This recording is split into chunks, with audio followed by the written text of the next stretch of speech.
Bismillahirrahmanirrahim. Assalamualaikum warahmatullahi wabarakatuh. Alhamdulillahirabbil alamin wassalatu wassalamu ala asyrafil anbiya'i wal mursalin nabiyina Muhammadin wa ala alihi wa sahbihi wa man tabi'ahum bi ihsanin ila yaumiddin, amma ba'd. Hadirin al-ikhwah wal akhawat rahmani wa rahmakumullah. Alhamdulillah, tentunya kita diberikan taufik pada hari ini oleh Allah Subhanahu wa taala untuk menghadiri dan juga melanjutkan kembali kajian rutin kita. Dan semoga Allah Subhanahu wa taala memberikan kita ilmu yang bermanfaat tentunya sebagai bekal dalam meniti kehidupan ini sampai akhir hayat kita. Dan semoga Allah Subhanahu wa taala meridhai kita semuanya dan memberikan kita tentunya husnul khatimah. Baik, kita lanjutkan kembali kitab atau bahasan kitab Masail al-Jahiliyah, yang sekarang kita akan memasuki al-mas'alatu al-khamisatu. Al-mas'alatu al-khamisatu, masalah yang kelima atau pembahasan yang kelima dari masail atau permasalahan-permasalahan al-jahiliyah. Jadi kita sudah melewati keterangan permasalahan jahiliyah yang pertama, yaitu yang terkait dengan syirik kepada Allah Subhanahu wa taala, dan itu kita ketahui bersama bahwasanya dakwah para anbiya, dakwah para rasul, termasuk tentunya Nabi sallallahu alaihi wasallam, adalah untuk menebarkan atau untuk mendakwahkan tauhid, hanya beribadah menyembah kepada Allah Subhanahu wa taala, baik ibadah yang zahir maupun ibadah yang batin. Namun tentu itu yang diselisih oleh orang-orang jahiliyah di zaman dahulu, orang-orang Quraisy dan yang lainnya. Namun kita ingatkan juga bahwasanya perkara jahiliyah ini tidak terbatas tentunya pada mereka pada zaman tersebut. Namun apabila perkara-perkara itu ada di zaman sekarang ini pada orang-orang tertentu, maka boleh dikatakan orang tersebut pun bersifat memiliki perkara atau sifat jahiliyah. Ya, tentu sifat jahiliyah ini sama juga dengan dosa besar atau dosa, ya, ada yang besar, ada yang kecil. Namun apapun itu, yang namanya sifat jahiliyah, ya tentu ini sangat-sangat buruk, sangat-sangat tercela, sehingga wajib bagi kita untuk menghindari supaya jangan sampai ada dalam diri kita satu pun daripada sifat-sifat atau perkara jahiliyah. Tadi kita sebutkan yang pertama adalah syirik kepada Allah Subhanahu wa taala, dan tentu ini adalah dosa yang paling besar, sifat jahiliyah yang sangat-sangat besar sekali karena tidak diampuni oleh Allah Subhanahu wa taala. Lalu kemudian yang kedua yang kita dapati daripada keterangan beliau terkait dengan perkara jahiliyah adalah berpecah belah. Berpecah belah, tidak bersatu. Itu juga bagian daripada sifat-sifat jahiliyah, karena Nabi SAW mengajak mereka untuk bersatu kepada apa yang didakwahkan oleh beliau SAW, dakwah tauhid, yang tentu beliau mengajarkan Al-Quran, dan tentunya hadis-hadis beliau SAW tidaklah ada yang beliau sebutkan melainkan wahyu yang diwahyukan oleh Allah Subhanahu wa taala. Wa ma yantiqu 'anil hawa in huwa illa wahyun yuha. Jadi semua itu adalah apa yang beliau sebutkan, wahyu yang diwahyukan oleh Allah Subhanahu wa taala. Maka oleh karena itu, sebagaimana halnya orang-orang jahiliyah di zaman dahulu, mereka tidak mau bersatu pada apa yang diajarkan oleh Nabi SAW, masih juga tetap dengan kabilah-kabilah mereka, dengan urusan-urusan mereka. Maka apabila ada di zaman kita sekarang ini di sebagian orang yang masih juga berkelompok-kelompok, masih juga berbaiat-baiat, masih juga menjalani gerakan-gerakan bawah tanah dan seterusnya, maka ini juga bagian daripada perkara jahiliyah walaupun ada di masa sekarang ini. Nah, tadi kita sebutkan yang wajib tentunya untuk kita jauhi kelompok-kelompok tersebut, dan tentu tetap kita meniti menjalani istiqomah di atas Al-Quran dan juga di atas sunnah Nabi SAW tanpa harus merujuk mengikuti bernaung di suatu kelompok-kelompok tertentu, apalagi tadi kita sebutkan ada bayatnya, ada loyalitas dan seterusnya pada kelompok tersebut, maka ini tentu hal yang tercela karena bagian daripada sifat-sifat jahiliyah. Itu yang kedua. Kemudian yang ketiga adalah mereka orang-orang jahiliyah, di antara sifatnya, di antara perkara jahiliyah adalah tidak mau tunduk kepada pemerintah, tidak mau tunduk kepada pemimpin. Jadi mereka susah untuk diatur, dan bahkan mereka kalau tunduk itu merasa terhina, apalagi dengan pemimpin atau pemerintah yang bagi mereka tidak sejalan dengan keinginannya, zalim dan seterusnya. Nah, ini juga berlaku di zaman kita sekarang. Karena adanya pemimpin, sebagaimana kita terangkan atau sebagaimana kita mendapatkan keterangan daripada para ulama, bahwa itu adalah bagian daripada keamanan. Jadi pemimpin, bandingannya ya, pemimpin yang zalim itu masih lebih baik daripada satu hari atau satu saat kalau tidak ada pemimpinnya. Jadi masih mending itu pemimpin yang zalim daripada tidak ada pemimpin sama sekali. Nah, jadi pemimpin ini adalah juga cerminan daripada rakyatnya. Lalu kemudian akidah Ahlussunnah wal Jamaah, dari banyak hadis-hadis yang pernah kita lalui pada bahasan tersebut, itu menerangkan untuk taat dan mendengar kepada pemimpin tersebut selama pemimpin tersebut menjalani atau memerintahkan kepada ketaatan kepada Allah Subhanahu wa taala. Namun lagi kita garis bawahi bahwa apabila suatu atau seorang pemimpin memerintahkan kepada hal yang maksiat, maka yang kita tidak taati adalah kemaksiatan yang ada pada perintah tersebut. Bukan berarti dengan itu kita menghalalkan, membolehkan keluar daripada kepemimpinannya. Karena ya tentu kepemimpinannya itu kan bentuknya luas, undang-undangnya pun banyak. Ya, ada undang yang sejalan dengan syariat, ya tentu kita tunduk taat. Ada yang tidak sejalan dengan syariat, itu kita tidak tunduk, namun dengan cara yang baik-baik, dan tadi kita sebutkan itu tidak menjadikan halal untuk keluar, berontak dan seterusnya daripada pemerintah. Kemudian itu yang ketiga.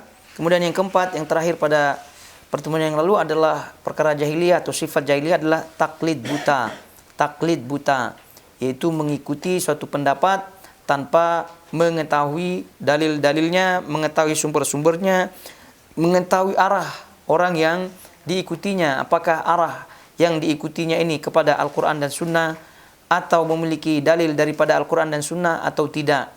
Nah, jadi ini pun bagian daripada perkara jahiliyah, karena mereka orang jahiliyah tersebut itu selalu merujuk kepada nenek moyangnya, sedikit-dikit nenek moyang, sedikit-dikit orang-orang terdahulu. Jadi apa yang dia dengar daripada Al-Quran dan Sunnah itu seolah-olah tidak berguna lagi, karena yang menjadi pegangan kuatnya adalah nenek moyangnya. Begitu juga yang kita sampaikan pada zaman sekarang ini, apabila sedikit-dikit ketika dihadapkan dengan Al-Quran dan Sunnah, dibacakan dalilnya, kemudian juga dibentangkan fakta-fakta sejarah, contohnya dari apa yang berlaku di zaman Nabi SAW terdahulu, itu banyak kita dengar dalilnya sedikit-dikit ini adalah tradisi, peninggalan nenek moyang, dan juga para ustadz, para kiai, para tuan guru dan seterusnya pun melakukannya. Nah, ini adalah bagian daripada sifat jahiliyah juga. Nah, jadi oleh karena itu ini kita usahakan menjauhinya, dan semoga Allah Subhanahu wa taala memberikan kita kekuatan dan taufik untuk menjauhi daripada seluruh sifat-sifat jahiliyah yang ada. Taib. Kemudian yang selanjutnya, yang kelima adalah yang kita akan baca sekarang di sini adalah kata beliau, al-mas'alatu al-khamisatu al-ihtijaju bima alaihi al-akthar duna nadharin ila mustanadihi. Berhujjah dengan pendapat orang banyak tanpa melihat sandarannya. Berhujjah dengan pendapat orang banyak atau banyak orang tanpa melihat sandarannya. Ya, ini mirip-mirip ya tentu dengan yang keempat tadi. Namun ini juga bagian daripada taklid buta juga. Tapi ini fenomena juga, sehingga beliau membahasnya di masa jahiliyah pun ini sebagai ukuran kebenaran. Kalau taklid tadi ya nenek moyang walaupun dia tidak melihat banyak atau tidaknya nenek moyangnya, yang jelas dia lihat nenek moyangnya atau tradisinya atau misalnya guru-gurunya dan seterusnya. Nah, ini kalau ini adalah poinnya banyak. Poinnya adalah banyak. Kalau kita baca di situ kata beliau, inna min akbari qawaidihim al-ightirara bil akthar wa yahtajjuna bihi ala sihhati syai'i wa yastadilluna ala butlani syai'i bi ghurbatihi wa qillati ahlihi fa atahum bi dhiddi dhalika wa awdahahu fi ghairi mawdi'in min al-Qur'an. Ini dilihat di situ bukunya, termasuk kaidah besar yang mereka yakini, yaitu mereka terpedaya dengan jumlah yang banyak. Jadi min akbari qawaidihim, termasuk dari kaidah besar, kaidah dasar mereka orang-orang jahiliyah adalah al-ightirar. Al-ightirar ini adalah terpedaya bil aktsar, dengan kebanyakan, dengan banyak. Nah, lalu demikian dengan banyaknya tersebut, wa yahtajjuna bihi ala sihhati syai', mereka berhujjah benarnya sesuatu karena diikuti oleh orang banyak. Nah, jadi tadi terpedaya dengan banyaknya orang, dengan jumlah yang banyak, sehingga jumlah yang banyak tersebut menjadi ukuran kebenaran, menjadi hujjah daripada kebenaran tersebut. Kemudian wa yastadilluna ala butlani syai' bi ghurbatihi wa qillati ahli, dan sebaliknya mereka berdalil batilnya atau salahnya sesuatu karena yang mengikutinya sedikit dan juga asing. Nah, kemudian kata beliau, fa'atahum bididdi dzalika, maka Nabi SAW pun membawa sesuatu yang bertentangan dengan mereka dan menjelaskan pada beberapa tempat di dalam Al-Quranul Karim. Ini juga apa yang beliau sebutkan ya, dari perkara jahiliyah yang pertama, masalah yang pertama, kedua, ketiga, keempat yang tadi kita sebutkan, semua berlaku, semua ada di zaman kita sekarang. Dari syirik tadi kita sebutkan, dari pecah belah, lalu kemudian tidak patuh kepada pemimpin, lalu kemudian taklid. Nah, ini sekarang itu ightirar, terpedaya dengan jumlah yang banyak. Jadi jumlah yang banyak ini adalah seolah-olah bagi mereka ini ukuran kebenaran. Dan oleh itu beliau sebutkan inna min akbari qawaidihim, sungguh di antara kaidah besar mereka. Ini kalau kita lihat lafaznya. Jadi sungguh di antara kaidah besar mereka di dalam beragama tentunya, atau dalam kehidupannya secara umum, adalah melihat jumlah yang banyak, melihat jumlah yang banyak. Ini kalau kita melihat sistem demokrasi, ini pun bagian daripada terpedaya dengan jumlah yang banyak. Ini kalau kita mau buka-bukaan gitu ya, mau jujur-jujur, ya ini adalah sistem jahiliyah. Ini adalah sistem jahiliyah. Sebelum kita berpikir panjang lah asalnya dari mana gitu kan, apalah Demokratos lah dan seterusnya lah gitu kan, Yunani dan seterusnya, itu kita ketepikan lah. Tapi kalau kita melihat asal usulnya, ini adalah sifat-sifat jahiliyah. Karena mereka mengukur kebenaran dengan banyak jumlah. Jadi kalau udah jumlahnya banyak, itu udah confirm sebagai kebenaran. Nah, ini tentu yang perlu digarisbawahi juga, bahwasanya yang dimaksud beliau rahimahullah ta'ala bahwa orang-orang jahiliyah memiliki kaidah besar dalam kehidupannya dengan melihat jumlah yang banyak, ini adalah semata-mata melihat jumlah, semata-mata melihat jumlah, mengukur kebenaran dengan jumlah yang banyak, mengukur kesalahan dengan jumlah yang sedikit. Maka yang menjadi perkara jahiliyah adalah semata-mata hanya melihat jumlah, tidak melihat mustanadihim, tidak melihat sandarannya. Jadi tapi kita melihat juga tidak menutup kemungkinan jumlahnya banyak, ternyata sandarannya kuat. Tidak menutup kemungkinan juga, tapi itu sedikit. Jadi supaya kita tidak salah faham, bahwasanya yang dimaksud beliau sebagai perkara atau sifat jahiliyah adalah, sifat jahiliyah di sini adalah hanya mengukur sesuatu dengan jumlah tanpa melihat sandarannya. Jadi kita ulang, mengukur kebenaran dengan banyak jumlahnya, menentukan salah atau batilnya sesuatu dengan kurang jumlahnya. Nah, ini yang menjadi permasalahan sekali lagi adalah semata-mata hanya melihat jumlahnya saja tanpa melihat sandarannya. Tadi kita sebutkan tidak menutup kemungkinan juga jumlah yang banyak ada sandarannya dari Al-Quran dan Sunnah. Tidak juga menutup kemungkinan jumlah yang sedikit ternyata sandarannya pun tak ada. Ada juga demikian. Sudahlah sedikit pengikutnya, sudahlah asing, rupanya dia juga tidak memiliki sumber, tidak memiliki sandaran. Ada juga. Nah, tapi yang kini kita berbicara keumumannya.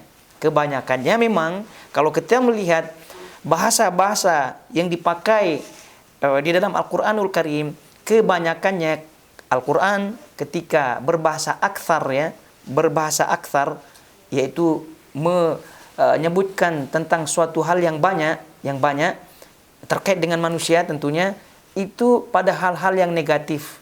Itu pada hal-hal yang negatif. Dan kebalikannya yang positif itu kebanyakannya memakai bahasa qillah, bahasa sedikit, bahasa sedikit. Jadi kalau kita melihat ayat-ayat Al-Quranul Karim misalnya dalam surah Al-A'raf ayat 157, walakinna aktsaron nas la ya'lamun.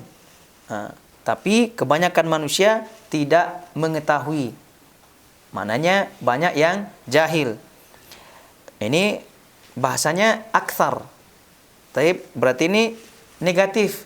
Banyak di antara manusia, di antara sifatnya manusia ini adalah kebanyakannya kalau dilihat mana yang paling banyak berilmu dan mana yang paling banyak di antara mereka berilmu atau yang jahil, yang tidak mengetahui, ya jawabannya kebanyakan manusia itu jahil. Kemudian Al-A'raf ayat 102 juga disebutkan wa ma wajadna li aktsarihim min ahdin wa in wajadna aktsaruhum lafasiqin.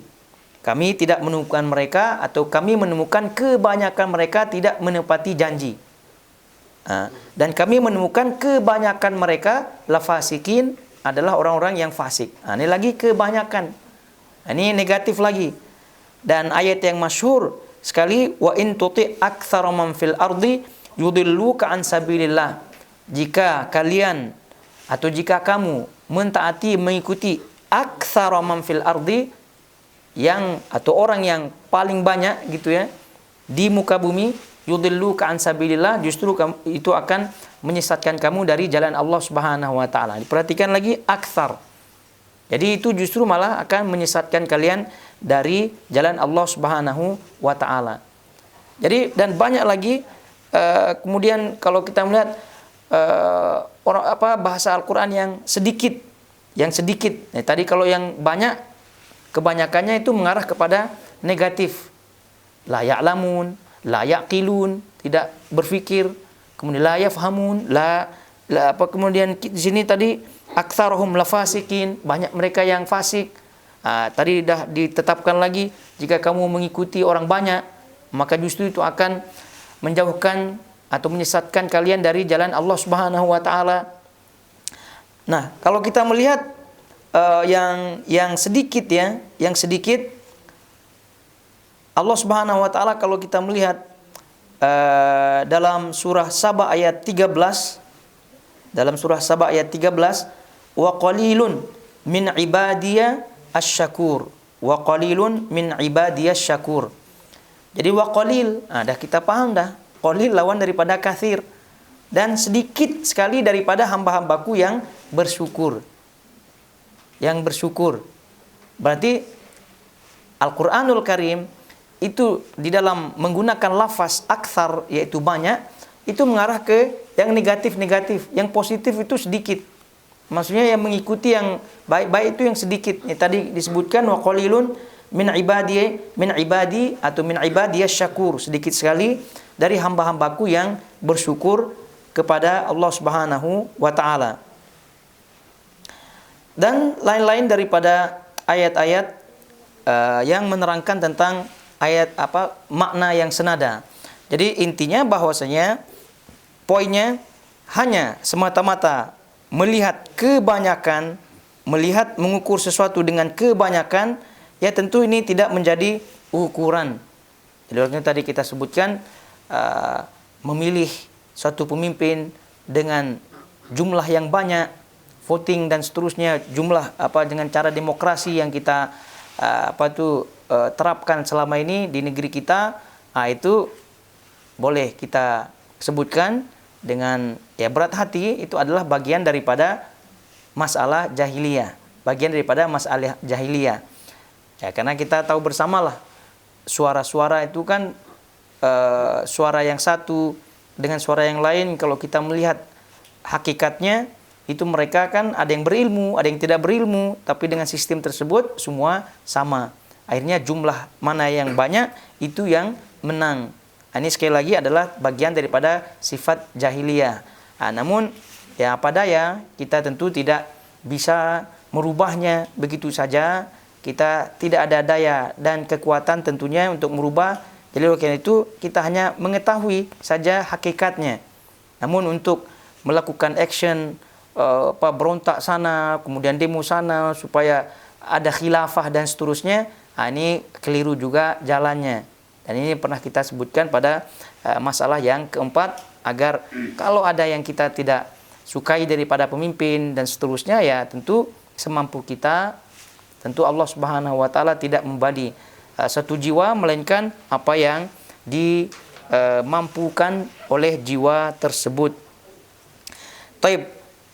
Lalu kemudian yang kita lihat tadi kita sebutkan bahwasanya lafaz banyak di dalam Al-Quran terkait dengan orang-orang, terkait dengan manusia, itu lebih banyak mengarah kepada yang negatif. Ya, tidak beriman itu lebih banyak, tidak berilmu lebih banyak, fasik itu lebih banyak, dan seterusnya. Bahkan yang sedikit kebalikannya tadi kita sebutkan itu mengarah kepada yang positif, yang bersyukur sedikit, yang beriman sedikit. Dan kalau kita melihat hadis Nabi SAW terkait dengan umat-umat Nabi-Nabi ini, ada nanti pada hari kiamat, kata Nabi SAW, datang dengan satu orang saja, berdakwah sekian tahun, begitu ya, puluhan tahun. Bahkan Nabi Nuh alaihissalam disebutkan dalam surah Hud, di situ wama amana ma'ahu illa qalil. Jadi yang beriman kepada beliau itu sangat-sangat sedikit saja. Dan kita melihat Nabi Nuh alaihissalam dan juga yang lainnya, ya Nabi Nuh lah begitu kan, 900 sekian tahun, hampir 1000 tahun begitu, tapi rupanya yang mengikutinya sangat-sangat sedikit. Sebab itu kata Nabi SAW, nanti di hari kiamat ada Nabi yang pengikutnya hanya satu orang, ada Nabi yang pengikutnya 2 orang gitu. Ada bahkan Nabi yang tidak memiliki satu orang pun pengikut. Satu orang pengikut saja tidak ada. Ada Nabi nanti di hari kiamat yang datang tanpa ada seorang pengikut pun. Nah, yang paling banyak pengikutnya adalah Nabi SAW As-Sawad Al-A'zam. Jadi pengikut yang paling banyak Nabi SAW. Namun poinnya adalah bahwa kalau kebenaran semata-mata jumlah kebenaran, jumlah orang banyak itu sebagai ukuran kebenaran, ya tentu itu pastilah itu Nabi. Kan ada satu yang ngikuti, 2 yang ngikuti, berarti yang paling banyak yang mana? Yang tidak mengikutinya yang paling banyak. Dan bahkan tadi ada yang sama sekali tidak ada yang ngikut. Berarti sudah confirm itu yang paling banyak yang kafir kepada Nabi tersebut. Nah, ini menunjukkan bahwasanya semata-mata jumlah bukan menjadi tolak ukur kebenaran. Jadi siapa yang menjadikan tolak ukur kebenaran hanya jumlah saja, maka itu adalah bagian daripada sifat jahiliyah. Ya, contoh sekarang misalnya kita berbicara akidah. Nah, ini kita buka-bukaan saja karena ini adalah fakta. Tadi kita sebutkan fakta demokrasi, itu merujuk kepada jumlah. Nah, sekarang kalau kita melihat akidah, jadi sering kita dengar di negeri kita bahwa kenapa mazhab atau akidah Asy'ari, ya, akidah Asy'ariyah ini itu dijadikan sebagai rujukan atau dianggap sebagai itulah akidah Ahlussunnah wal Jamaah yang sesungguhnya. Nah, jadi kalau kita berbicara ayat sifat lah ya yang sangat-sangat menonjol. Nah, jadi kalau kita menyebut sifat-sifat Allah Subhanahu wa taala itu wajib untuk kita imani, dan kita tidak menggambarkan atau memisalkan sifat-sifat Allah Subhanahu wa taala tersebut, karena Allah Subhanahu wa taala laisa kamitsli syai'un wa huwas samiul basir. Allah Subhanahu wa taala tidak serupa dengan sesuatu dan dia Maha mendengar dan Maha melihat. Maka seluruh ayat-ayat sifat Allah Subhanahu wa taala di bawah kaidah ini maka ditetapkanlah dia. Allah istiwa di atas arsy. Mana kalau ditanya Allah di mana? Allah di atas arsy, istiwa di atas arsy. Allah memiliki tangan apa tidak? Ya memiliki, karena Al-Quran menyebut demikian. Dan seterusnya dari ayat sifat Allah Subhanahu wa taala, dan inilah akidah salaf. Inilah akidah Ahlussunnah wal Jamaah yang sesungguhnya. Namun tiba-tiba datang kelompok yang mentakwil. Mentakwil ya, kita fahamilah. Jadi kalau kita menyebut nama Allah, kita menyebut Allah Subhanahu wa taala berada di atas arsy, maka berarti kita mengatakan Allah memerlukan tempat. Ya, karena arsy itu adalah tempat. Juga dengan kita menyebutkan Allah itu bersemayam di atas arsy-Nya, berarti Allah itu diliputi oleh tempat. Ketika kita menyebutkan Allah berada di atas arsy, berarti itu adalah otomatis menunjukkan Allah diliputi oleh tempat. Maka Allah tidak diliputi oleh tempat. Itulah main oleh akal-akalnya kan. Lalu kemudian gimana yang betul? Ya, yang betul adalah istiwa. Ayat-ayat terkait dengan istiwa itu hendaknya dimaknai dengan makna yang lebih selamat lagi, sehingga jauh dari hal-hal yang tadi meliputi Allah Subhanahu wa taala, memerlukan tempat dan seterusnya. Maka kita maknai istiwa itu adalah sebagai menguasai. Sebagai menguasai. Jadi kalau ada ayat-ayat Allah Subhanahu wa taala yang menyebutkan istiwa alal arsy, itu maknanya adalah Allah menguasai arsy-Nya. Menguasai arsy-Nya, bukan Allah itu berada di atas arsy-Nya. Nah, ini kan. Nah, lalu kemudian bagaimana kalau dengan tangan atau dengan kaki, dengan mata dan seterusnya dari sifat-sifat yang disebutkan oleh Allah Subhanahu wa taala baik melalui Al-Qur'an maupun dari hadis, itu sama juga harus dimaknai supaya orang tidak salah paham katanya. Kalau tangan berarti itu menunjukkan kekuatan atau nikmat dan seterusnya. Nah, jadi supaya aman kan begitu. Nah, bagi orang awam dijelaskan seperti itu, ya oke-oke saja, dan itu justru yang selamat. Tapi dia tidak tahu dengan memaknai ayat tersebut atau nas tersebut dengan makna dari dirinya. Nah, ini dengan makna dari dirinya, bukan makna daripada Nabi SAW, maka dia telah membatalkan makna asli. Berarti dia telah membatalkan makna asli daripada Al-Quranul Karim. Jadi kita tadi istiwa di atas arsy menunjukkan Allah itu berada di atas arsy-Nya. Lalu kemudian datang orang ini mengatakan, oh istiwa itu maknanya adalah menguasai. Oke, menguasai, istiwa itu menguasai.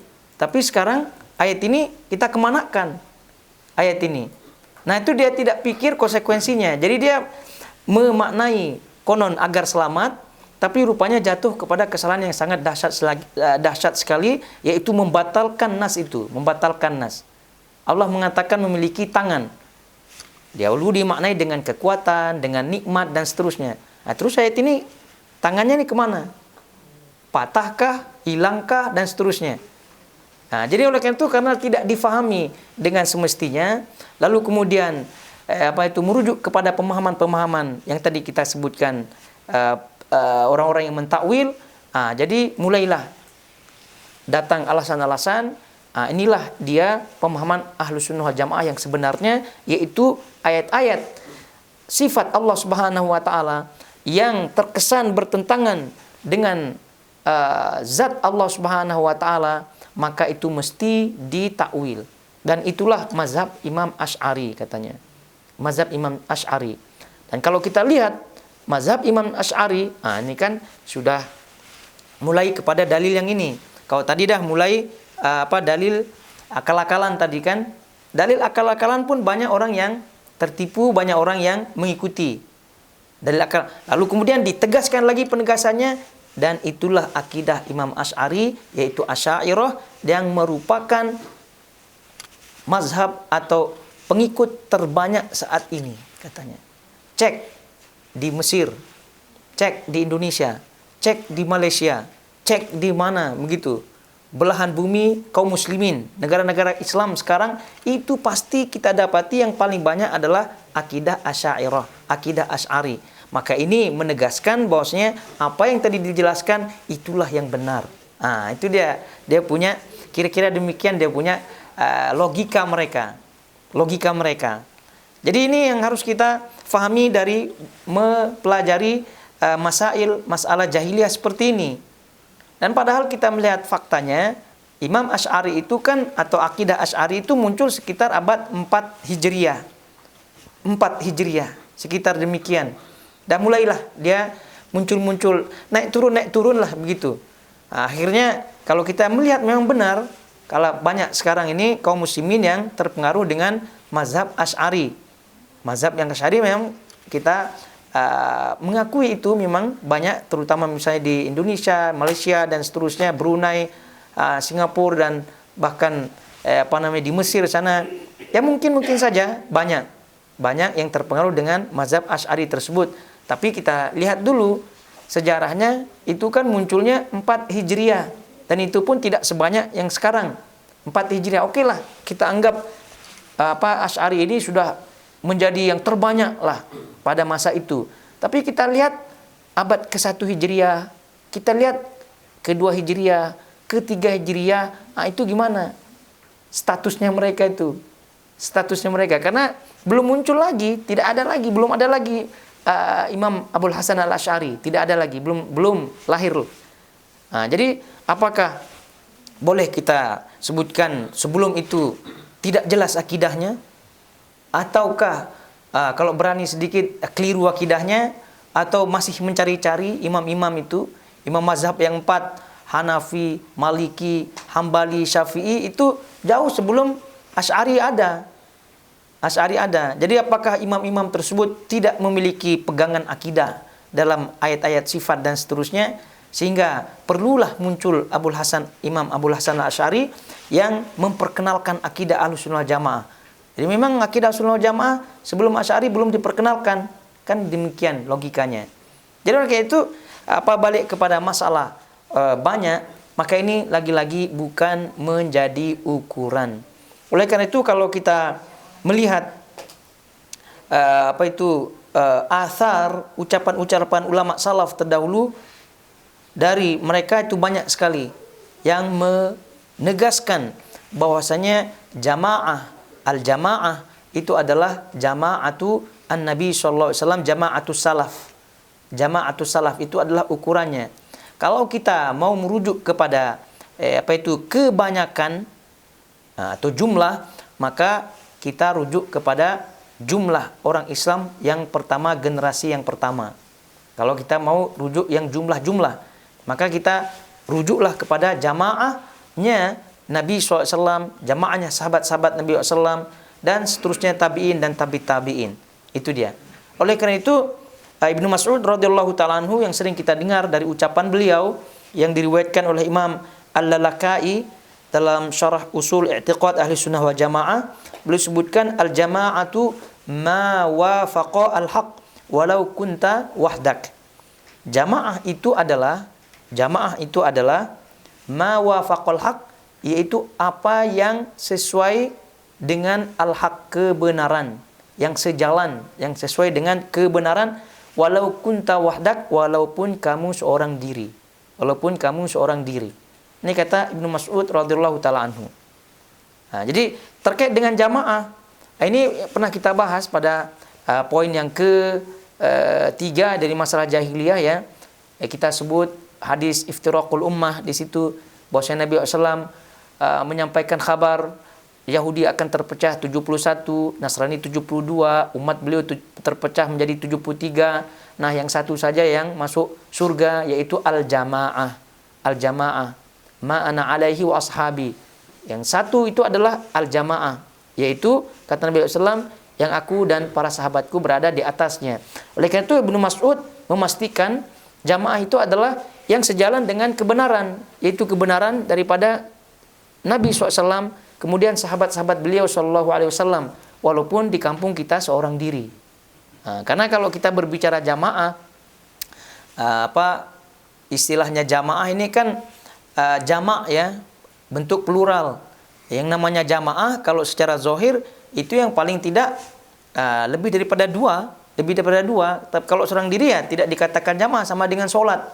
Kalau kita sholat sendiri saja, itu namanya sholat sendiri. Tapi kalau minimal ada 2 orang, atau bahkan 3, atau bahkan 4, itu dikatakan sholat jamaah. Artinya ada kawan. Nah, ini kata Ibnu Mas'ud, yang menjadi ukuran kawan itu adalah yang generasi terdahulu. Walaupun kita di kampung ya banyak terjadi, di kampung kita sendiri, di kampung kita sedikit, balik kita di tempat kita masing-masing, kita sedikit, maka janganlah sedih, tetap semangat, karena yang menjadi ukuran jamaah itu adalah ukurannya dahulu kala, yaitu ukurannya salaf, terdahulu Nabi SAW, sahabat-sahabat beliau, dan tabi-tabi dan seterusnya yang mengikuti mereka. Walaupun mereka tidak ada, tidak kita pernah nampak pun. Dan ini juga banyak juga kalau kita melihat istilah-istilah ini dipakai oleh para ulama. Disebutkan siapa gurunya? Gurunya ini disebut syekh ini, syekh ini. Tapi kan syekh ini sudah meninggal dunia dan antum tidak menemukannya, tidak pernah berjumpa. Oh, yang dimaksud, yang saya maksudkan sebagai guru adalah saya baca kitabnya, begitu kan?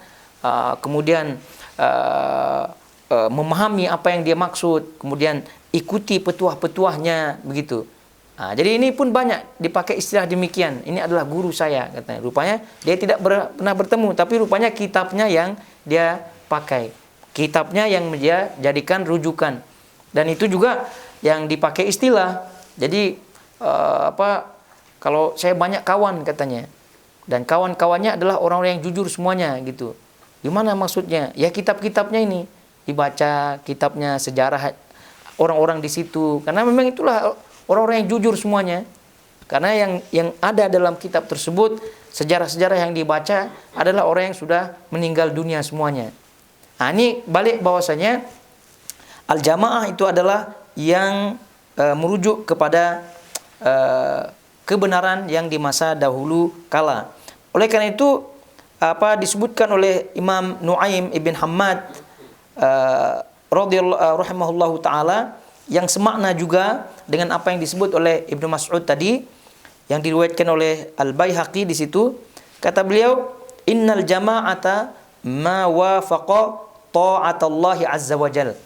Sesungguhnya yang dinamakan jamaah itu adalah yang sejalan, yang sesuai dengan ketaatan kepada Allah Subhanahu wa taala.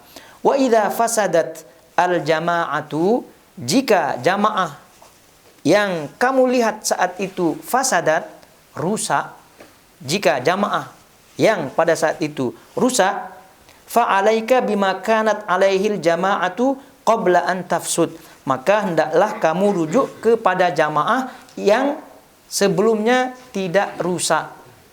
Maka hendaknya kamu rujuk kepada jamaah yang sebelumnya tidak rusak. Wa in kunta wahdaka, walaupun kamu seorang diri, fa innaka antal jamaah, maka ketika itu kamulah jamaah. Ini lebih tegas lagi penegasan daripada Imam Nu'aim ibn Hammad. Karena kita melihat sekarang jamaah. Ya, jamaah tadi kan kita definisikan kelompok orang banyak. Lebih daripada 2, 3, 4 kelompok lah, begitu kan. Kita lihat sekarang Asy'ari contohnya. Semua yang mengikuti akidah Asy'ari itulah yang disebut sebagai aswaja. Gitu kan, aswaja. Kita anggap dia jamaah sekarang.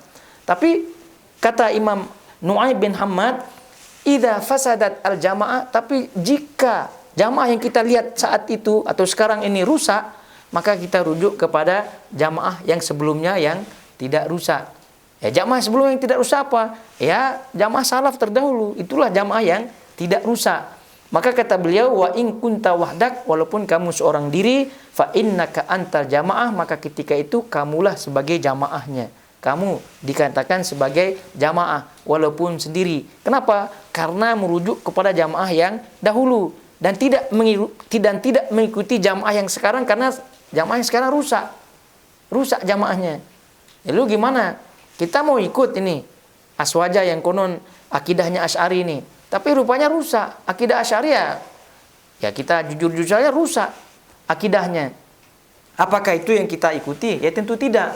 Ya kita harus ikuti jamaah sebelum jamaah Asy'ari ini, yaitu Jama'atu As-Salaf. Oleh karena itu pesan daripada para ulama terkait dengan hal ini, kita bacakan apa yang disebut oleh Al-Imam Al-Auza'i rahimahullahu taala, yang diriwayatkan oleh Al-Khatib Al-Baghdadi rahimahullahu taala dalam kitabnya Syaraf Ashabil Hadis. Kata beliau, alaika bi athari man salaf wa in rafadakan nas. Hendaknya kamu tetap meniti athar, jejak man salaf, orang-orang salaf terdahulu. Hendaknya kalian tetap meniti jejak salaf, ya orang-orang terdahulu dari orang salaf, Nabi, sahabat-sahabatnya, tabi'in.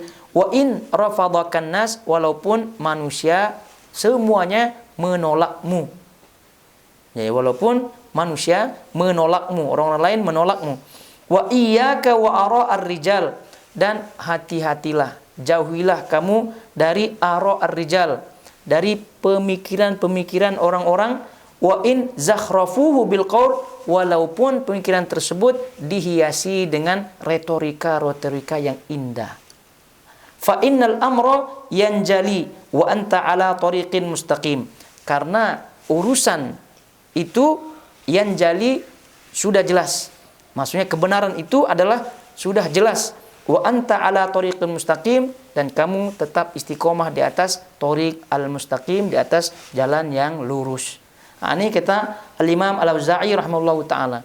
Dan ini sebagai penyemangat tentu bagi kita ya dalam membahas masalah ini, karena tidak menutup kemungkinan kita balik di kampung ini udah confirm banyak di antara kita yang sendiri-sendiri. Sendiri-sendiri, atau mungkin kalau ada kawan 1, 2, 3 gitu. Dan itu sudah pasti ditolak lagi oleh masyarakat setempat. Maka kata Imam Auza'i ini, alaika bi athari man salaf, hendaknya kamu meniti, tetap terus berada di jejak-jejak salaf terdahulu walaupun kamu ditolak oleh manusia. Dan hati-hatilah dengan pemikiran-pemikiran orang-orang walaupun dihiasi oleh retorika yang indah. Sekarang banyak ini debat sana, debat sini. Jadi orang awam menganggap itu menang debat katanya. Berarti ini yang menang debat nih berarti logikanya bagus. Ini sebagai ukuran juga. Ini tidak demikian juga. Itu betapa banyak orang yang menang debat ternyata ya bisa retorika memang, tapi rupanya dalam masalah-masalah agama tertentu dan seterusnya itu mereka keliru. Bagaimanapun mereka lihai dalam berretorika, lihai dalam berdebat dan seterusnya, lihai dalam menghiasi kata-katanya, namun tetap kebenaran adalah kebenaran. Maka hendaknya kita betul-betul hati-hati, kita betul istiqomah di atas jalannya as-salaf. Kemudian kata beliau, kita nukilkan juga ucapan Ibnul Qayyim rahimahullahu taala ini dalam I'lam al-Muwaqqi'in. Kata beliau, i'lam anna al-ijma'a wal hujjata wa sawad al-a'zam huwa al-alim sahibul haqq wa in kana wahdahu. Ketahuilah bahwasanya ijma', kemudian hujjah dan sawadul a'zam, pengikut kebenaran yang banyak, pengikut kebenarannya, huwal alim, adalah al-alim, yaitu orang yang alim, sahibul haq, yang memegang kebenaran. Wa in kana wahdahu, walaupun dia seorang diri, wa in khalafahu ahlul ardi, walaupun semua orang di muka bumi ini menyelisihinya. Jadi ini ucapan beliau menunjukkan bahwasanya jumlah itu tidak menjadi ukuran. Jadi hanya semata-mata jumlah itu tidak menjadi ukuran. Jadi walaupun dia seorang diri namun memiliki hujjah kuat dan seterusnya, maka itu adalah bagian daripada hujjah. Oleh karena itu Al-Imam As-Sa'di rahimahullahu taala menyebutkan innahu la yustadallu 'alal haqqi bi kathrati ahlihi. Sesungguhnya orang yang banyak atau jumlah banyak itu tidak menjadi dalil atas kebenaran sesuatu. Wala yadullu qillatus salikin li amrin minal umur an yakuna ghairu haqq. Tidak juga sedikitnya pengikut menjadi ukuran tidak benarnya sesuatu. Jadi jumlah yang banyak tidak menjadi petunjuk, tidak menjadi ukuran kebenaran, pun sebaliknya jumlah yang sedikit tidak menjadi ukuran, tidak menjadi petunjuk tidak benarnya sesuatu. Balil waqi' bi khilafi dzalika, dan bahkan kenyataannya, faktanya itu kebalikannya. Kebalikannya, maksudnya yang sedikit justru malah itu yang benar, yang banyak malah yang tidak benar. Fa inna ahlal haqqi hum aqalluna adadan. Bahkan kata beliau al-waqi', faktanya, kenyataannya lain daripada itu, yaitu kita dapati kata beliau ahlul haqqi hum aqalluna adadan. Ahlul haqq, orang-orang berada di kebenaran, itu adalah yang jumlahnya sedikit, itu yang paling banyak kita jumpai kata beliau. Al-a'zamuna indallah, tapi mereka itu agung, memiliki kedudukan yang tinggi di sisi Allah Subhanahu wa taala. Qadran wa ajran, memiliki kedudukan dari segi qadar, tingkatnya, lalu kemudian ajarnya, pahalanya pun tinggi. Bal al-wajib an yustadallu 'alal haqqi wal batil bit tariqi al-musilati ilaihi.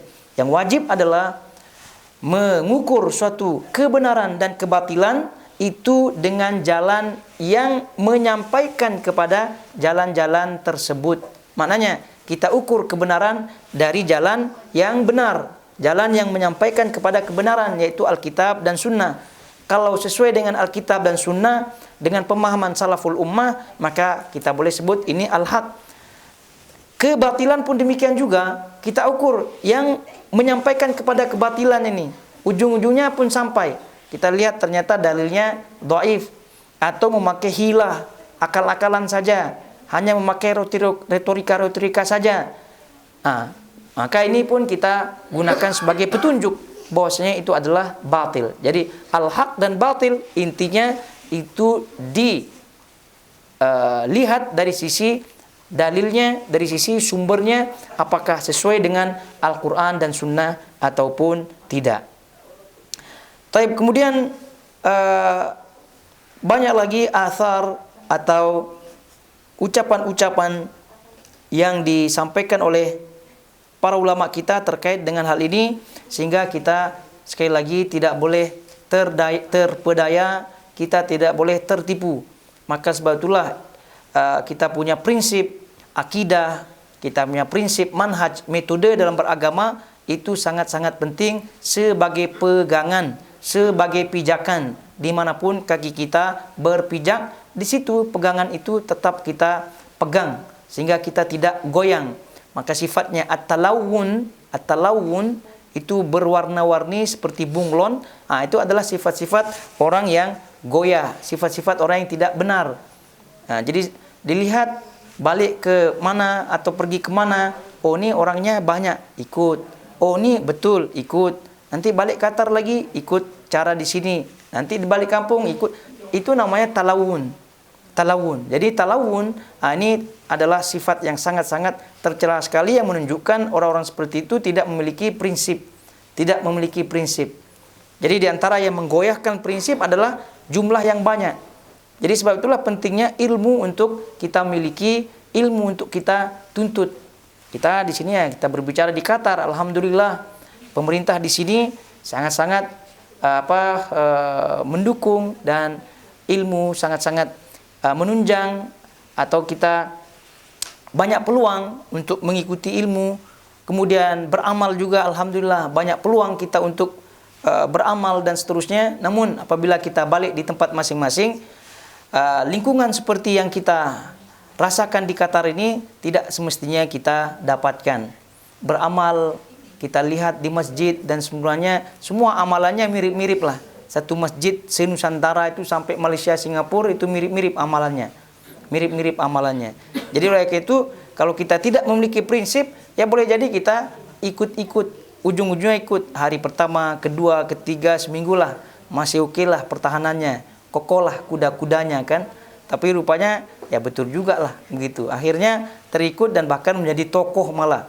Nah, itu banyak di antara mereka yang terjadi perubahan sedemikian rupa karena ya lemah fondasi, lemah ilmu, lemah iman dan seterusnya. Maka ini yang kita khawatirkan. Semoga Allah Subhanahu wa taala menjauhkan kita dari hal-hal sifat buruk seperti itu, dan kemudian kita berdoa kepada Allah Subhanahu wa taala agar kita dikokohkan di atas kebenaran dan diberikan taufik untuk memegang kebenaran tersebut dimanapun kita berada sampai akhir hayat kita.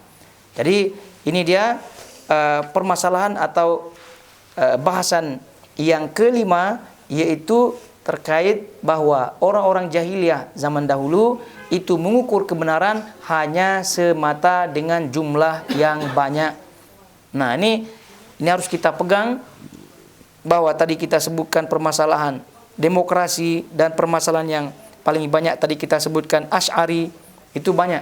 Jangan sampai tertipu dengan syubhat-syubhat seperti yang tadi disebutkan. Mazhab Asy'ariyah itu mazhab yang benar. Kenapa? Karena sekarang kaum muslimin kebanyakannya konon kata mereka adalah semuanya Asy'ari, semuanya Asy'ari.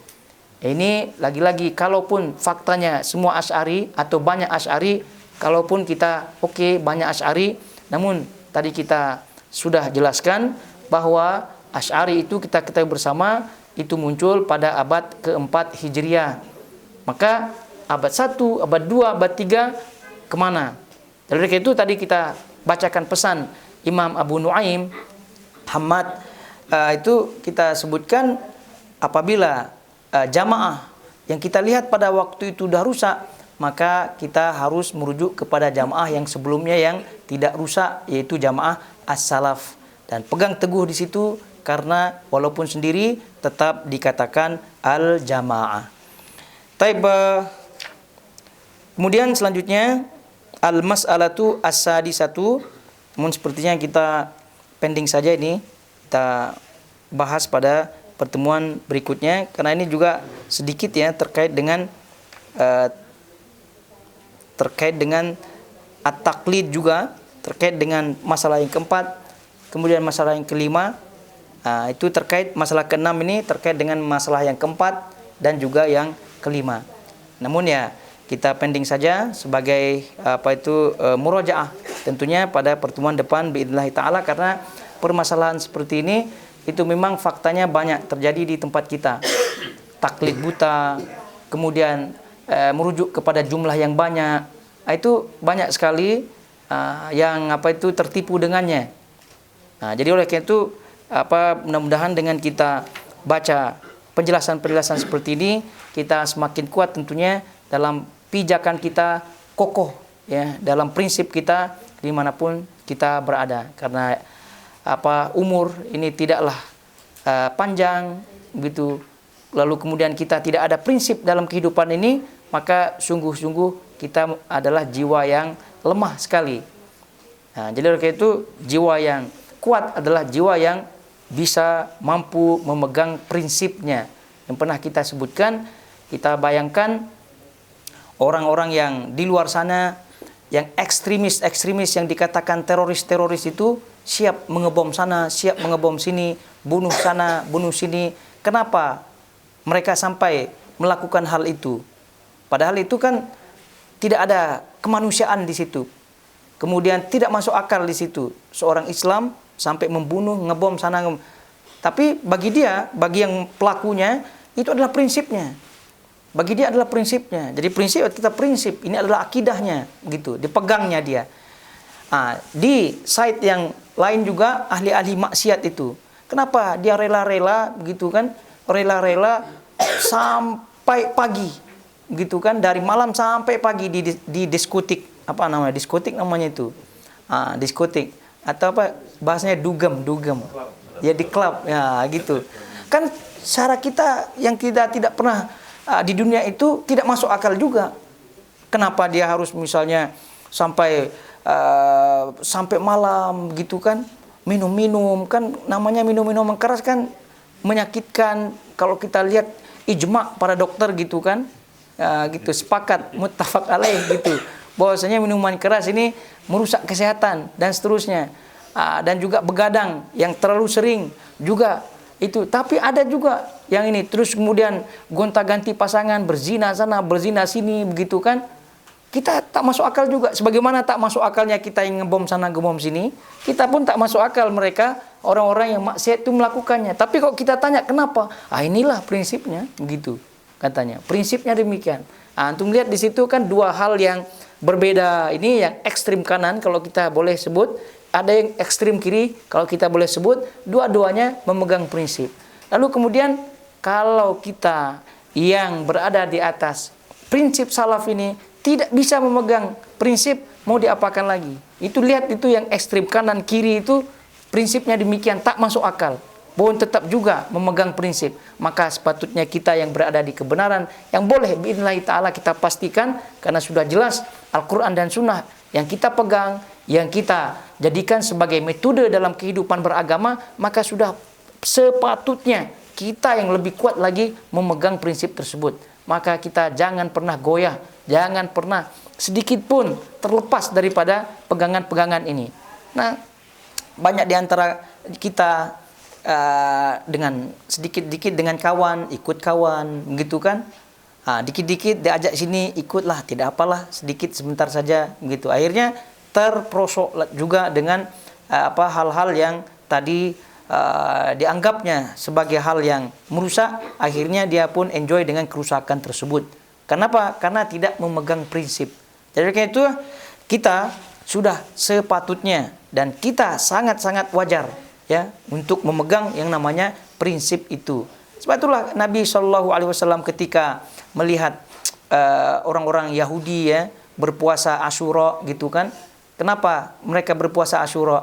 Karena konon itu adalah mereka berbahagia karena Nabi Musa diselamatkan oleh Allah Subhanahu wa taala atau selamat dari kejaran Firaun pada waktu itu. Maka kata Nabi SAW, kita lebih berhak daripada Nabi Musa. Kenapa lebih berhak daripada Nabi Musa? Karena kita, yaitu Nabi SAW dan umat-umatnya, inilah pada hakikatnya mereka lah yang paling mengikuti jejak-jejak Nabi Musa. Dari ibadahnya, dari ketaatannya kepada Allah. Lalu kemudian ada datang orang Yahudi ini, berhak pula dengan Nabi Musa, tapi tidak sejalan dengan ajaran-ajaran Nabi Musa. Poinnya adalah ketika Nabi SAW melihat alasan Yahudi seperti itu, Nabi SAW langsung mengatakan, kita lebih berhak daripada Nabi Musa. Maka ketika kita melihat fenomena ekstrim kanan tadi, sedemikian rupa dengan memegang prinsipnya, juga tadi ekstrim kiri yang maksiat-maksiatnya di luar nalar sampai injek sana gitu kan, yang drug itu injek sana, injek sini dan seterusnya. Kenapa sampai demikian? Ada mereka pegang prinsip. Maka kita lebih berhak untuk memegang prinsip kita daripada prinsip-prinsip yang menghancurkan yang tadi kita sebutkan. Maka sekali lagi kita lebih berhak dan lebih patut untuk memegang prinsip, karena prinsip kita dasarnya sangat-sangat jelas sekali daripada Al-Quran dan Sunnah, kemudian daripada amalan-amalan kaum salaf terdahulu. Kaum salaf terdahulu. Simple. Kita punya pegangan prinsip ini, tapi dengan simpelnya tersebut, kalau kita kokoh, insya Allah kita akan istiqomah di atas kebenaran tersebut. Dan kita tidak goyah dengan di sekeliling kita yang bermacam-macam retorika lah, bermacam-macam alasan-alasan. Baik, jadi itu dia. Maka sebab itulah istiqomah. Kemudian titilah, jalanilah cara-cara untuk istiqomah tersebut. Karena yang namanya istiqomah, kalau hanya teori saja, itu tidak jalan yang namanya istiqomah. Perlu adanya maintenance agar istiqomah itu tetap menjadi istiqomah. Kalau tidak di-maintain, tidak dijaga, itu istiqomah tersebut pun akan lari. Tidak. Jadi tidak semudah itu juga. Jadi syaitan pun pandai. Jadi semakin besar peluang orang tersebut menuju istiqomah, menjadi orang yang mustaqim, maka syaitan pun memakai strategi-strategi yang paling jitu tentunya untuk menjauhkan orang tersebut daripada jalan-jalan istiqomah. Jadi oleh karena itu ya, seperti kita kajian seperti ini adalah ini salah satu di antara cara-cara kita memaintain yang namanya istiqomah. Ini banyak kita harus istiqomah, diajak kajian malas. Itu teori saja. Itu tong kosong nyaring bunyinya. Jadi Masya Allah luar biasa, di medsos itu banyak kita melihat orang-orang luar biasa gitu kan, tulisannya Masya Allah. Kita lihat dia alim besar gitu kan, ternyata dia tidak ada majelis ilmunya. Akhirnya apa? Dikhawatirkan kalau menulis sana menulis sini nanti keliru berdasarkan pemahamannya dia. Akhirnya banyak orang-orang seperti itu ya, terjerumus ke dalam kesalahan-kesalahan besar juga. Banyak yang mencoreng dakwah, banyak yang merusak dakwah dan seterusnya dari perilaku yang tidak didasari dengan ilmu yang disebabkan karena dia malas menuntut ilmu dan seterusnya. Jadi intinya bahwasanya istiqomah ini adalah sungguh pun ringan dalam lisan, namun pengamalannya berat, memerlukan pengorbanan. Sebab itulah kita jangan sampai hanya berdiam diri, hanya mencukupkan dengan teori saja. Jadi teori saja untuk menjadi orang istiqomah itu tidak cukup. Mesti ada action, mesti ada praktiknya, mesti ada wujudnya. Kalau tidak, maka kita tenggelam dalam hayalan-hayalan saja, tenggelam dalam klaim-klaim saja. Banyak di antara orang di sana, oh saya manhaj salaf katanya, saya salafi dan seterusnya. Rupa-rupanya tengok-tengoknya tidak ada wujud pun salaf di dalam dirinya. Omongannya, ilmunya, dan seterusnya tidak ada. Lebih baik jangan klaim-klaim saja, itu lebih baik. Tapi wujudkan, praktikkan dalam kehidupan, itu yang lebih baik. Justru malah kalau klaim-klaim itu masalah. Kalau kita klaim kita ini dan itu ternyata tidak benar klaimnya, itu kan dusta jadinya. Karena klaim-klaim seperti itu berat. Klaim salafi lah, salafi, anak salafi dan seterusnya, itu berat. Klaim-klaim seperti itu. Itu lebih baik jangan mengklaim-klaim seperti itu, tapi yang paling penting adalah buktikan keinginan kita, tekad kita istiqomah di atas manhaj salaf tersebut. Jadi semoga Allah Subhanahu wa taala memberikan kita taufik untuk istiqomah di atas manhaj salaf ini, dan kita mati di atasnya, dan husnul khatimah tentunya, dan Allah meridhai kita dan juga keluarga kita. Taib barakallahu fikum semuanya, sampai di sini, dan kita insyaallah baca masalah atau perkara yang keenam dari masalah-masalah jahiliyah ini pada pertemuan berikutnya biidznillah taala. Subhanakallahumma bihamdik asyhadu an la ilaha illa anta astaghfiruka wa atubu ilaik. Wassalamualaikum warahmatullahi wabarakatuh. Ustaz, dalam kaidah ini banyak itu, apakah gimana untuk kayak masalah fikih kita sering merujuk pada jumhur ulama gitu? Itu gimana? Ya, tadi kita sebutkan bahwa yang menjadi garis atau yang menjadi poin dalam permasalahan ini adalah menjadikan semata-mata jumlah sebagai ukuran, baik ukuran kebenaran maupun ukuran kesalahan. Nah, terkait dengan jumhur, istilah jumhur ulama yang kita sering dengar di mazhab-mazhab fikih dan seterusnya, itu pun tergantung juga. Itu karena tadi kita sebutkan tidak semestinya jumlah yang banyak tidak memiliki sumber, gitu kan?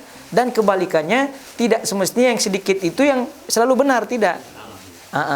Jadi karena itu terkait dengan jumhur ulama, kata para ulama dalam bab fikih ya tentunya, itu memiliki wazan tersendiri, memiliki timbangan berat tersendiri. Karena yang namanya dalam bab fikih ya tentu pendapat jumhur ini adalah memiliki kekuatan tersendiri.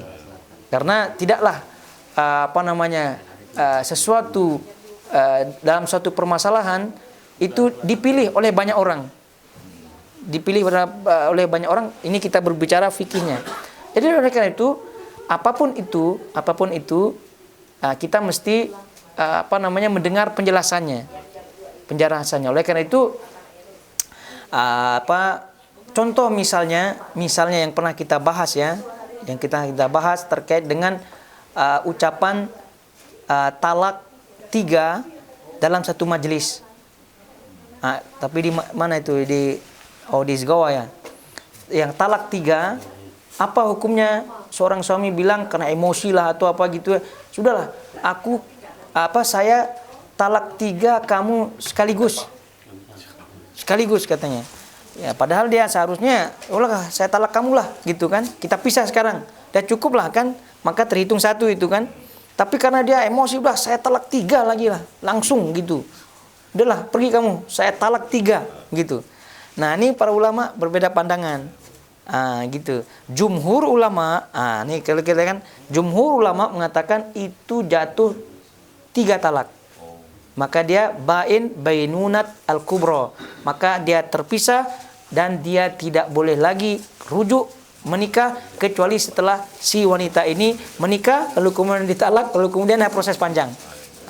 Maka tadi kita jumhur ulama menyatakan bahwasanya talak 3. Tapi sebagian para ulama, di antaranya Ibnu Qayyim, di antaranya Ibnu Taimiyah, juga yang dipilih oleh Syekh bin Baz dan sebagian para ulama menyatakan itu jatuh talak 1.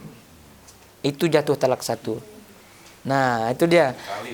Ya, walaupun dia bilang 3 sekaligus gitu, tapi sebagian ini mengatakan jatuh 1. Tapi jumhur, majority, kebanyakan ulama itu memilih 3 sekaligus.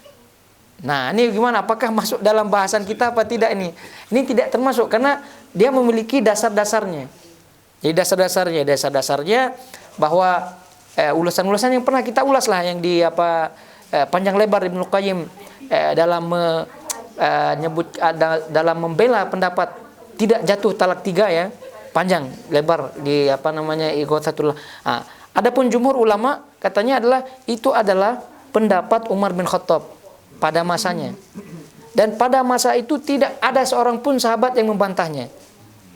Kalaupun misalnya salah, tidak mungkin sahabat takut kepada seorang dalam hal hukum Allah, tidak ada. Tidak ada. Jadi kalau oleh sebab iya, dalilnya itu. Maka bahkan sebagian mengatakan pada masa Umar itu terjadi ijma sukuti, ijma yang bersifat diam. Karena tidak ada yang membantahnya. Karena mustahil sahabat takut kan? Kejadiannya gimana? Maksudnya siapa yang mentalak? Ya adalah waktu itu di situ ya, ada waktu itu. Adalah waktu itu. Maksudnya saya nggak pernah dengar. Maksudnya kalau udah ada ceritanya. Iya ada ceritanya lah. Dan dia dalam arti dia menyebutkan ya karena dia khalifah ya. Jadi dia ini ibarat undang-undang. Khalifah beliau. Iya. Oh, ya dia ini. Jadi kalau misalnya ada yang tidak setuju, itu pasti ada riwayat yang membantah-bantah.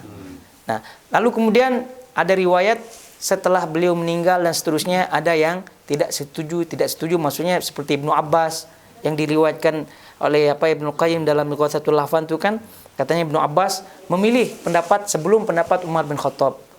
Nah, tapi ini lagi bahasanya, apakah setelah adanya ijma, kalau dikatakan ijma, lalu kemudian setelah masanya itu selesai, boleh membantah ijma sebelumnya apa tidak? Ini panjang bahasanya.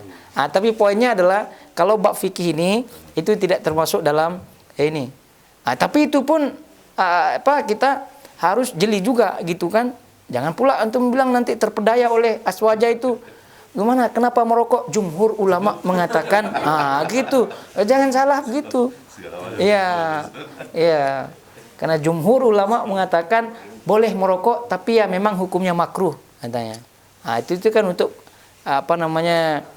mempolis-polis saja itu. Ya. Jadi intinya bosnya kita harus betul-betul memilih selektif lah begitu dalam pendapat-pendapat seperti ini. Bagaimana hadis yang mutawatir dengan ahad itu, yang mutawatir lebih. Oh ya, yang mutawatir ya tentu lebih ini, karena mutawatir itu dia ibarat kedudukannya Al-Quran yang tidak bisa diganggu gugat. Tapi itu dia. Jadi terkait dengan memilih pendapat dan seterusnya, ya tentu kita harus kita sebagai orang awam ya, kita melihat pertama dua pendapat ini gitu. Kalau kita kadang kita tidak bisa mencari mana satu yang benar, mana satu yang tidak benar kan, mana satu yang rojih bahasanya, maksudnya tidak rojih. Jadi kita caranya melihat dari dua pendapat ini orang-orangnya. Lihat keilmuannya, apakah sama levelnya keilmuannya apa tidak. Misal kalau lama sama levelnya gitu kan, itu pun susah juga mengetahui level keilmuan kan. Karena apalagi zaman sekarang title-title ini tidak menjadi ukuran ya. Oke, misalnya ini udah pas. Lihat dari sisi istiqomahnya nih orang ini gimana. Jangan pula dia mengatakan rokok itu makruh, tapi karena dia merokok kan, walaupun dia masya Allah titlenya luar biasa gitu, ya rupanya karena dia yang merokok, itu masalah juga. Dilihat istiqomahnya gitu kan, dilihat waroknya dan seterusnya. Jangan kita memudah-mudahkan dalam bab pendapat dan seterusnya.